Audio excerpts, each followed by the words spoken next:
FP8 is a natural progression from 16-bit floating point types, reducing the compute requirements of a neural network training.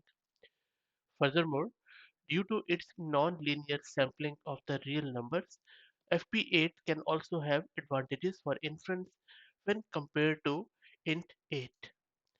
This research paper by Hao-Wen Peng et al. And his colleagues is investigating the efficiency of the FP8 data format in training large language models (LLMs). It focuses on reducing resource usage without compromising model performance. The main challenge for this type of research is to manage the significant memory and computational costs traditionally associated with the training very large language models like GPT 175 billion or even Falcon 180 billion.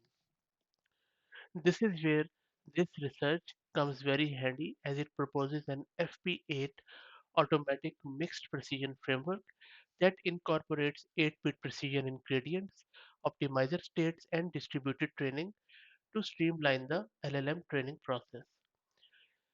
On your screen, you can see the abstract of it, and if you want to read the full paper on the right hand side, click on download PDF. And this is the paper from this research.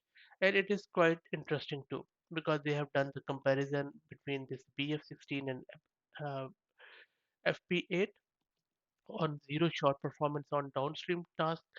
And these models are trained with either the standard BF16 mixed precision scheme or the newly proposed FP8 low precision scheme.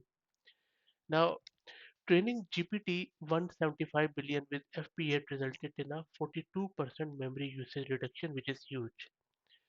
Also, there was a 64% improvement in training speed over the BF16 framework. This speed exceeded NVIDIA's transformer engine by 17%.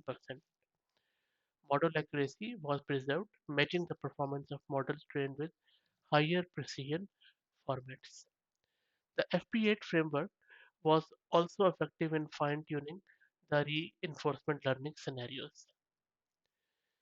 The approach and framework have been made available for public use as of today, and you can go through this paper and also go to their GitHub repo and check out all the findings they have done at the moment and use this research in your product if you want.